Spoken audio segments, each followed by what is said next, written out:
Fala galerinha do xadrez, tudo beleza? Enquanto aguardamos as duas últimas rodadas do Campeonato dos Estados Unidos 2024, vamos acompanhar que o Magnus Carlsen jogou agora o Title Cup saindo do forno. Vamos dar uma olhada então, como toda terça-feira, né, o Title Tuesday, o Magnus Carlsen joga esses torneios de Blitz do Chess.com. E aqui ele vai jogar contra o José Martinez, sim, o homem que foi acusado por ser cheater, por ser um trapaceiro pelo Vladimir Kramnik e jogou presencialmente contra o Kramnik e deu uma lição nele, né? O grande jogador José Alcântara Martínez. E também teremos Denis Lazarevic, o jogador prodígio que costuma ir bem contra o Carlsen. Vamos ver então. E também aqui o Magnus Carlsen contra ele, o garbo, a elegância, o representante da confraria do xadrez, Levon Aronian, o leão armênio, que joga pelos Estados Unidos. Começando com a partida do Carlsen contra o Martinez, são dois gigantes. Peão do rei foi jogado 3 minutos para cada jogador, nenhum segundo de acréscimo. C5, siciliana foi jogada, maravilha. Temos aqui a abertura da siciliana e sim, A6 diretamente, tá na moda esse, a turma tem jogado esse. Pode virar uma Najdorf, pode não virar, porque quando joga A6, não força a jogar cavalo C3. Quando joga cavalo F6 no lugar, você meio que força o jogador a jogar cavalo C3. E o que isso significa? Que as brancas não podem mais jogar C4. É por isso que muita gente joga aqui o lance cavalo F6 para evitar o C4. Quando você joga o lance A6, você permite as brancas jogarem o C4. E há quem diga que se permitirem você jogar C4 contra a siciliana, jogue, tá bom? Não sei se é verdade ou não, comigo tem dado bons resultados também e já vi muito grande mestre falando isso, que é a formação Maroczy, tem esse nome, tá bom? Maroczy Bind aqui é essa formação com E4 e C4 contra a siciliana. Tá bom, beleza, entendemos, bora lá. E6 foi jogado cavalo C3, B6, o bispo de Casas Claras quer jogar. F4 jogado pelo Magnus Carlsen, agressivo. Bispo vem para B7, bispo vem para D3, cavalo vem para o jogo, roque coloca o rei em segurança. E o cavalo vem para F6 pressionar o peão central.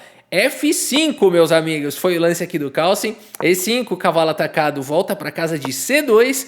E aqui H6 jogado pelo Martinez, controlando a casa de G5. Carlsen segue com o cavalo em E3. E depois de cavalo C5, dama vem para C2, não se preocupando em trocar esse poderoso cavalo por este peão grande que virou esse bispo, né? E por enquanto, claro, o peão central precisa de muita defesa, porque são 3 ataques e no momento 3 defesas. A partida segue com torre C8 e aqui o Carlsen joga com B4.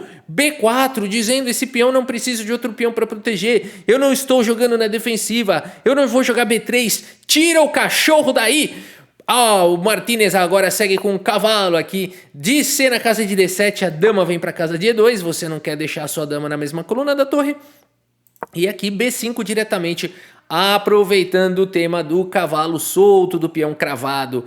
Magnus Carlsen segue com bispo D2. E depois de B por C4, o cavalo por C4 recupera o material. E bispo em A8 foi jogado já possivelmente antecipando um cavalo A5. Magnus Carlsen segue com o lance rei H1. Não custa nada tirar o rei dessa diagonal perigosa.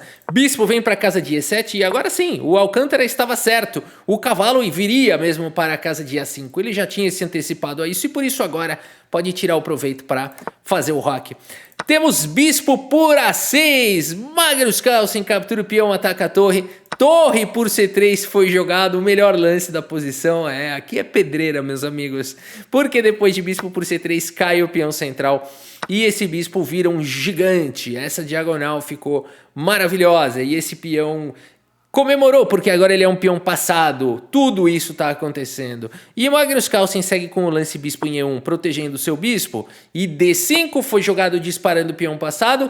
Bispo B7, o Carlsen espertamente, não tem jeito aqui, ele colocou na parede aqui, sabe aquela, a sua namorada que já tá há 10 anos esperando que você peça ela em casamento? É isso aqui que esse bispo fez, ele botou na parede e falou, agora não tem mais jeito, né? Um dia ela vai te pôr na parede, se prepara. E aqui então, bispo B7 foi jogado, colocando realmente na parede. O Carlsen espertamente se livra dessa poderosa peça que é o bispo de Casas Claras. Bispo por B7 foi jogado, cavalo por B7, a dama está atacada, dama B6 e agora o cavalo atacado escapa para casa de A5. No momento, o peão aqui tá protegendo e o cavalo, por que ele veio para 5? O Carlsen quer jogar cavalo C6. Como? Subindo aqui o peão, aproveitando que o cavalo vai estar defendido e a dama tá protegendo esse peão. E depois de colocar o cavalo em C6, é A4, é A5, é A6, é alegria. É isso que o Carlsen tá querendo fazer. Torre C8 foi jogada, o Martinez não quer festa. A partida, ele quer para ele. B5 foi jogado pelo Magnus Carlsen, bispo vem para F6, um bispo perigoso. E agora cavalo C6, Carlsen vai seguindo com o seu plano. Cavalo vem para D6, sai da frente do peão, vai ter ataque, com certeza. A4 foi jogado pelo Magnus Carlsen. E aqui torre A8, não permitindo a subida do peão, mas esse peão vai subir de qualquer maneira. O que será que torre A8 está fazendo? A partida segue com bispo B4, Magnus Carlsen segue o seu princípio de um lance, uma ameaça. Quem já viu o Carlsen jogando, ou alguns vídeos do Carlsen, quando ele faz essas lives dele jogando e tal, ele fala assim, pronto... Um lance, uma ameaça. E aqui ele leva como lema isso, né? E vamos ver então. É chamada iniciativa. Bispo B4 foi jogado, cavalo atacado. Cavalo C4 vem para segurança, mas agora a torre de F em D1. Um lance, uma ameaça. Cavalo vem para E3, faz a proteção de tudo, mas agora A5 foi jogado pelo Magnus Carlsen. Um lance espetacular. Porque deixa a torre. Mas ataca a dama. E o José Martinez responde à altura, meus amigos. Um lance espetacular, rebatido com um lance espetacular. Cavalo por torre foi jogado. E não pensem que ele pendurou a dama. Na verdade, o Carlsen não vai tomar a dama agora. E segue com o lance torre por cavalo. Por quê? Porque esse peão por dama, torre por torre, ameaçando checkmate. Você vai tirar o cavalo e isso vai ser mate. Tem algum jeito de evitar isso? Tem. Bispo E1 protege, com certeza. Cavalo C3 poderia ser uma possível continuação, atacando aqui o bispo, atacando a dama, e poderia seguir das mais diversas maneiras, com vantagem para as pretas, segundo as máquinas, né? Por quê? Porque a dama está completamente passiva, as peças estão chegando, tem peões passados e conectados, e as brancas perderam a força do ataque. Magnus Carlsen não vai permitir isso, por isso ele segue com torre por cavalo, e agora o Carlsen tem uma qualidade a menos, é isso? Na verdade não, aqui ficou igual ao material porque o Carlsen já tinha ganho uma qualidade, é isso? Agora quando que o Carlsen ganhou a qualidade que eu não comentei aqui? Só voltando mais um pouco. Foi o sacrifício, isso. Teve o sacrifício de qualidade, pronto, lembramos, né?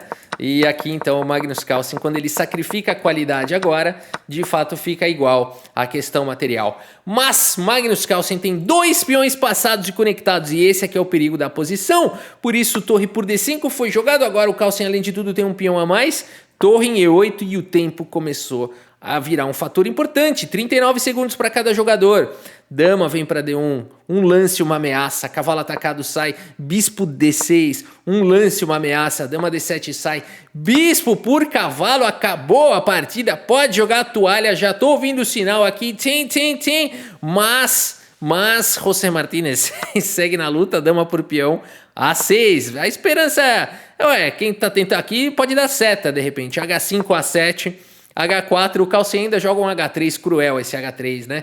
Pode promover pra dama lá, não, joga um H3zinho só pra não ter nenhuma chance, não dar chance pro azar. A partida segue com dama E4, traz a dama pro jogo. E aqui, tá na hora de abandonar? Ninguém abandona não, meus amigos. Title Tuesday, os caras não abandonam, ninguém quer largar a rapadura. Bispo G5 foi jogado, torre por E5, atacando todo mundo. E aqui o que jogar? Eu gostei do José Martinez. Agora ele joga com estilo. Olha só o lance dele aqui, ó. Cheque com o dedo na cara, meus amigos. Esse é o famoso cheque com o dedo na cara. Tá bom? Com batidinha no relógio e sorriso no rosto. Você fala, caramba, que isso? Eu vou levar mate? E aí você já perde uns 5 segundos, né? O Carlsen não, ele captura ao toque. Eu falo aqui, não vem com malandragem não. Olha quanto tempo o Carlsen gastou aqui, ó. 0. Não adiantou fazer essa sacanagem. A partida segue com torre C8. O Carlsen joga com dama D7. Bispo D8, aqui ele tá esperando agora por um afogamento milagroso. 2 damas e torre e cavalo e bispo contra bispo. A partida segue com rei H7. Mas depois de torre H5, meus amigos, com o mate no próximo lance, seja com dama por bispo ou seja com dama em F5. E por isso o José Martinez abandona aqui a partida. Abandonou porque não dá mais. É mate no próximo lance. Eu acho até que caiu o tempo dele aqui. Ele ainda ia jogar mais um lancezinho aqui e ia levar mate, né? Às vezes tem gente que leva por princípio isso, levar mate, né? E não abandonar. Não sei no Title Tuesday, porque se você tem ali um cronograma rolando, né? Às vezes é melhor abandonar, não sei. Bela partida aqui de Magnus Carlsen, que fez uma precisão daquelas, hein, meus amigos? 93% de precisão para Magnus Carlsen, 82,2%. Jogou bem o José Martínez, mas não foi o suficiente para a consistência alienígena de Carlito. E agora vamos ver a partida contra ele, Denis Lazavic contra Magnus Carlsen. O moleque é uma fera, tá bom? Esse moleque é uma fera. Eu sempre confundo ele com o Suleimenov, não posso confundir, porque qual que foi o que fez o relógio foi o Suleimenov, foi o Sacana. Mas esses moleques são espertos, essa nova geração é esperta demais. Quantos anos tem o Denis aqui? Ele não deve ter 20 anos ainda, né? Vamos ver aqui a idade do Denis. 2006, 18 anos de idade, né? Então é um rapaz muito esperto, jovem. Vamos ver aqui contra o Magnus Carlsen. Denis abre aqui com peão dama. Carlsen responde com cavalo F6, C4 foi jogado. E6 pode cair num gambito da dama recusado, mas o Carlsen prefere jogar a defesa índia da dama com B6. G3 vai pro fianqueto. Bispo em A6 foi jogado pelo Carlito. Bota pressão aqui no peão. Fala, vai fazer o fianqueto? Não vai não. Dá aquela postergada. Cavalo de bem D2 foi jogado, protege o peão. Bispo B4, um lance e uma ameaça. Dama vem para C2 e aqui o bispo volta para B7. Beleza, mas valeu a pena? Não é isso que a gente se pergunta. Valeu a pena jogar isso aqui? Olha o que você fez aqui. Mas os caras sabem do que estão fazendo, tanto que o Carlsen já está com uma avaliação igual aqui, né? Então, provavelmente o cavalo não queria vir para D2, provavelmente o bispo já queria ter ido para a casa de G2, e com isso o Carlsen deu uma... meio que conduziu, né, os lances aqui do Denis. A partida seguiu com o bispo G2 e todo mundo agora coloca os reis em segurança e o Carlsen solta esse A5. Temos E4 ganhando espaço no centro. Bispo por cavalo foi a decisão aqui do Carlsen e depois de cavalo toma D6 para combater os peões centrais, os poderosos peões centrais. B3 foi jogado, Carlsen joga com C5. D5 foi jogado, Carlsen joga com E5, fecha tudo a posição, toda a posição. Torre em E1 foi jogado e agora o bispo quer jogar. O bispo procura uma janela, encontrou um respiro aqui. Bispo C8 foi jogado, cavalo vem para F1, torre E8. H3 foi jogado, controlando o bispo. Cavalo de bem vem para D7, cavalo E3, cavalo em F8. Temos o lance bispo B2. Né? Tá todo mundo jogando meio no escuro. Esse bispo falou, mas quem apagou as luzes? O outro bispo fala, é verdade. Esse aqui fala, tá aceso ainda um pouquinho, tô vendo uma fresta. Mas também não adianta. H5 foi jogado aqui pelo Magnus Carlsen, F4. H4 ataca o peão. Temos trocas. Peão toma. Peão toma. E aqui G4. Moleque esperto, moleque esperto. Ele sabe que o Carlsen é o pai do peixe. E quem joga contra máquinas sabe que a única esperança que o ser humano tem contra a máquina é fechar a posição. Se você estiver jogando um dia contra uma máquina ou contra alguém que você está achando que está usando engine, tenta fechar a posição o máximo possível, porque quando a posição é fechada, os computadores têm dificuldades. E quando a posição é empatada e fechada, o Nakamura descobriu isso contra o Komodo, né? É uma partida histórica que, para evitar o empate por 50 lances, sem avanço de peão e sem captura, regra do xadrez, o computador ele acaba fazendo um lance ruim. E foi assim que o Hikaru Nakamura venceu a máquina, né? Numa partida histórica contra o Komodo. E então é isso. O Denis Lazavic, sabendo que o Magnus Carlsen é o pai do peixe, vai para essa estratégia de tentar jogar a posição fechada. Será que vai funcionar? Carlsen segue com o cavalo G6. Torre vem para F1. Cavalo vem para F4. Rei H2, cavalo H7, A4, vai tentando fechar a posição, já saquei tudo. E o Carlsen joga G5, também não liga. Que é isso? Torre de A em D1. Aqui lacrou a posição, selou a posição, né? Dama D6, bispo vem para F3. Cara, como é difícil jogar essa posição fechada. Quem joga isso sabe que você tem que procurar algum sacrifício. Porque, cara, vai jogar um F6 aqui, acabou, não tem mais sacrifício nenhum. Mas se você conseguir, por exemplo...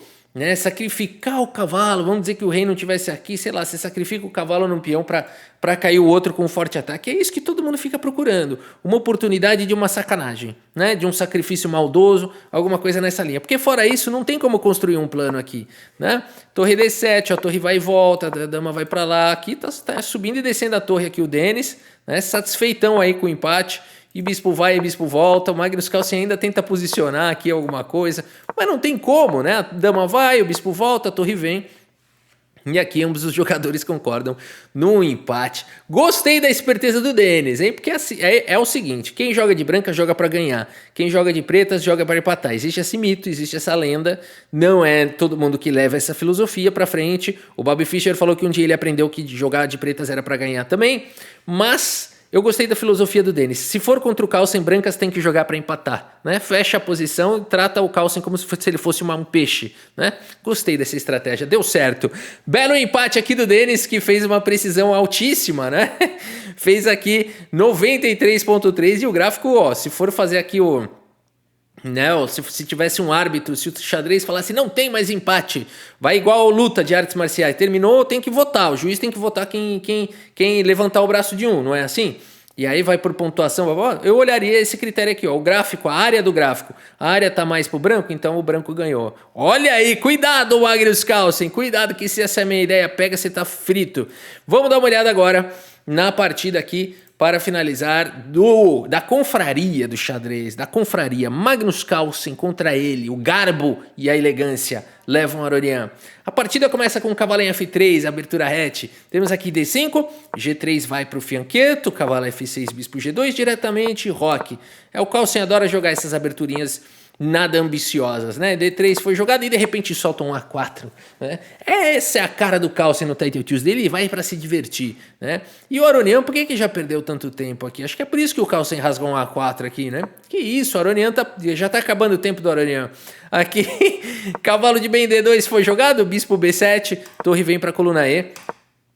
Cavalo de bem D7 dando suporte para C5. E4 foi jogado pelo Carlsen, temos trocas e o cavalo vem para casa de C5. E o Magnus Carlsen segue com E5, botando pimenta. Cavalo atacado sai, cavalo vem para D4, coloca conflito nas casas claras. A5 foi jogado, cavalo centraliza em E4. Uma confusão sem fim. A partida segue com torre B8 e agora a dama vem para G4, ameaçando cheque, dedo na cara. Tudo que você imagina, é muito incômodo jogar contra, né, uma dama na mesma coluna do rei aqui. O bispo pode ir para... Né, você vai ter que jogar um G6 perder qualidade. Por isso o Aronian já joga com rei H8. Claro, experiente. Carlsen segue com o cavalo toma. E depois de bispo toma, o cavalo pula para casa de B3, mantém o bispo atacado. Aronian ataca a dama, sempre com muita elegância. Dama em E2 foi jogado e agora sim o bispo volta para casa de E7. E o Carlsen coloca a torre na coluna D, ameaçando rasgar um C4. Dama sai daí diretamente. E agora cavalo D4, centraliza mais uma vez o cavalo. Bispo vem para C5, o cavalo B3 de novo. Bispo vai para E7, o Carlsen não quer empate. Segue com C4, quem tem tempo a mais no relógio não quer empatar. E o Carlsen em geral de brancas não quer empatar também.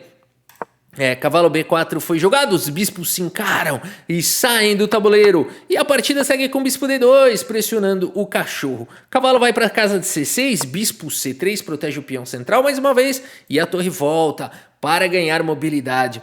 Torre B8 foi jogado, dama vem para F3, bispo C5. E aqui o Carlsen aproveita e fala, passa esse bispo para cá. Mas por que o Aronian fez isso? Né? Pelo menos agora o Aronian ganha um suporte para a casa central. A partida segue com torre D2, o cavalo centraliza. E depois de bispo toma, peão toma e torre toma, ganhei um peão. Só que não! O Aronian sempre tem uma carta na manga, 14 segundos para o Aronian, 48 segundos para Magnus Carlsen, que segue com torre de A em D1 e cai o peão de A4, meus amigos.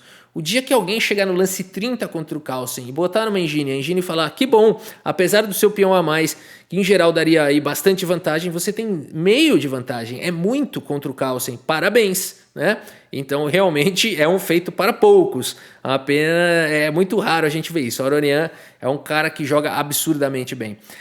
C5 foi jogado pelo Magnus Carlsen, Aronian volta todo a dama agora. Agora é o efeito Carlsen, né? É o efeito relógio também. Quando você combina o efeito Carlsen com o efeito relógio, né? É uma combinação que você vai perder, né? Porque você já tá com medo do Carlsen, aí agora você tá com dois medos. É o medo do Carlsen e o medo do relógio. Acabou, né? Se for só o medo do relógio, tá bom, mas também o medo do Carlsen também já nem começa a partida então, né? Porque... então é melhor ninguém jogar contra o Carlsen, porque todo mundo deve ter medo dele. Bom, enfim, dama C2 aqui seria o lance mais ativo, né? É um lance que ataca o peão de C5, mantém o contato em uma das torres, que tudo bem, no momento está protegida, e mantém a pressão também no peão de F2. Seria, inclusive, um lance que coloca alguma vantagem, ou pelo menos mais fácil jogar aqui com o preto, né?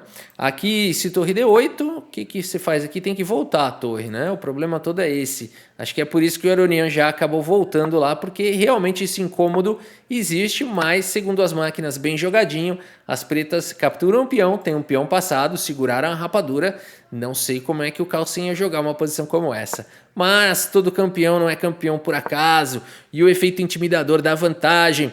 Torre D7, o Carlsen vai para cima. Torre B1 foi jogado, lance espetacular aqui do Aronian, tático, né? Tentando desviar aqui a defesa. A partida segue com C6 aqui pelo Carlsen protegendo a torre. Temos trocas em D1. E aqui dama B8, o Aronian dá um pouco mais de liberdade para sua dama. Rei G2, Carlsen espertamente vai passando a vez, centraliza a dama, faz o que manda o manual, um lance, uma ameaça. E agora basta o Aronian voltar a torre para E8, proteger o seu peão, que ele tem uma bela fortaleza, aqui está protegido, tem um peão passado para o contra-jogo, tem um peão, um alvo aqui se precisar ir para cima. Mas pergunta se o Aronian tem tempo para isso. Tem tempo para nada. A partida segue com dama B6, ainda que ele está conseguindo fazer um lance, 2, 3, 4, 5 lances o Aronian faz em 1 segundo, mas Magnus Carlsen, cruel aqui, pode simplesmente jogar a torre D8 e ganhar, mas ele sabe que no Blitz, né, com o tempo caindo, você não precisa fazer lance bom, você precisa só ganhar, né, da seta, e por isso o Carlsen finaliza com dama por torre, e aqui Aronian abandona aqui a partida. Abandonou porque caiu o relógio, a verdade é essa. Ele não chegou a abandonar, caiu o tempo, né? Mas aqui torre D8 é o lance vencedor. E esse lance não ganha mais, esse lance empata, na verdade. Porque tudo bem, você vai promover com cheque e você pode até dar outro cheque aqui ou tentar dar cheque mate. Mas o ponto todo é que não é mate, né? Aqui você vai, o rei ele tem uma casa de fuga e na melhor das hipóteses aqui, as brancas vão acabar indo para o cheque perpétuo, porque quem tá dando mate aqui logo mais são as pretas, se não tomar cuidado, né? Eu tô achando que aqui deve ter uma sequência de mate um pouco mais forte aqui para cima do Magnus Carlsen, né? Bela vitória aqui do Magnus Carlsen, ganhou na seta pra cima aqui do Aronian. Ele ia ganhar na posição, mas jogou essa ele não tá muito preocupado com a precisão, porque isso deu uma derrubadinha na precisão. Era pra ser 94, 95, aí esse último lance ele falou, pô, que capivarada, né? E aí cai a precisão aqui do Carlsen. Mas como a gente vê, foi uma bela partida. O Aronian chegou a ficar um pouquinho melhor. Dá pra se orgulhar. Olha esse gráfico, tira uma foto, né? Corta a foto aqui, ó. Corta a foto aqui e fala, ó, foi assim que eu joguei contra o Carlsen até o lance 40. E depois do lance 40, não me faça perguntas difíceis, né? Fala isso pro seu neto, muda de assunto e mostra só esse gráfico aqui. Meus amigos, é isso. Magnus Carlsen, vamos ver se ele foi campeão do Title Tuesday. Vamos ver aqui. Magnus Carlsen não foi o campeão, apesar de ter feito a pontuação do campeão. Cara, Aronian fez um torneiozaço também, né? Vitória aqui do Nicolas Theodorou. Meu, esses caras são gigantes. 3.164 de rating, 9,5 pontos. Magnus Carlsen também com 9,5. Denis Lazavic, que é uma fera, 9,5. E o Aronian também com 9,5. Com 9 pontos, temos o mestre feed Reza Madhavi. Rafa, eu nunca ouvi falar nele. Ele fez 9 pontos, ele tá acima do Nakamura. Title Tuesday, meus amigos. Konstantin Popov. Logo na seguida aqui. Quem que é o Popov, Rafael, do boxe? Talvez. Aqui a gente tem Jakub Kozavosky, enfim, o Pranesh é conhecido, o Demchenko, ok, o Nepo a gente conhece, o Donchenko também, o Le, Naroditsky, aliás, o Naroditsky, pessoal, aquela crítica lá, né, que eu acho que, mais uma vez, o que o Kramnik falou dele estar usando engine durante uma partida do speedrun é válido, agora todo o resto que o Kramnik falou é besteira. Eu tenho a liberdade e a tranquilidade de concordar com as ideias de uma pessoa e discordar com as ideias da mesma pessoa. Eu nunca vou defender uma pessoa, nunca. Nem que eu goste da pessoa, eu nunca vou defender, porque eu defendo ideias. Se ela me falar uma ideia que eu concordo, eu defendo. Se ela falar uma ideia que eu discordo, eu não. Não é porque eu concordei com uma coisa que eu preciso concordar com tudo. Não é porque eu gosto de você ou qualquer coisa do tipo, tá? Então, quando o Kramnik fala sobre o Naroditsky, na questão do Naroditsky ter usado engine durante speedrun, e que não foi nem pra ganhar do cara, era pra explicar os lances. Mesmo assim, eu não acho que foi uma boa atitude. O próprio Naroditsky reconheceu que não foi legal. E tudo bem, né? Página virada. Agora, todo o resto do Kramnik falar que ele... Aí eu discordo completamente. Acho que o Kramnik tá pirando das ideias, né? Em algumas coisas ele exagera, ele sai do controle e tal. Em outras eu acho que a bandeira que ele levanta contra o cheat é super válida, né? Mas espera um pouquinho, pessoal. Naroditsky, por favor, hein? Merece o respeito de todo mundo. Pra mim, eu continuo super respeitando o Naroditsky. Super jogador, super comentarista. Pessoa muito legal, nota 1000 o Naroditsky. Errou, ali errou, paciência. Quem não erra, vira a página, né? Ele não fez, não foi um desvio de caráter, né? Foi apenas algo que não pegou bem. Foi apenas algo que não pegou bem, que podia ficar sem, né? Então não foi um desvio de caráter. O uso dele da engine não foi assim, preciso usar a engine para ganhar desse 1.100. Mas ele ligou a engine lá para analisar no meio da partida, né? Não pode. E claro que isso quebra uma credibilidade, porque você fala, pô, mas que ferramenta é essa que ele tem, que ele usa engine durante a partida? E é isso, eu acho que pegou mal, né? Que você fala assim, poxa, se ele tem essa ferramenta, peraí, quando é que ele usa e quando é que ele não usa? Né? Então acho que é aí que ele errou, mas julgamento de caráter não, e daí falar que ele não joga bem ou qualquer outra coisa, para mim isso é um absurdo. Não estou de acordo com o Kramnik nisso, de forma alguma. Então de que lado você tá, Rafael? Do Kramnik ou do Naroditsky? Que nenhum dos dois. Acho que já deu para deixar claro isso, né? Muito bem, Ariantari aqui também, 17ª posição. Cara, o torneio que o Martinez fica em 18º, olha o nível do torneio, né? Muito legal. Kovalev aqui com 8,5, né? na 23ª posição, torneio pesadíssimo. Beleza, meus amigos, é isso. Espero que vocês tenham gostado aqui das partidas e do vídeo. Muito obrigado pela sua audiência, um grande abraço para todos vocês e até a próxima. Valeu!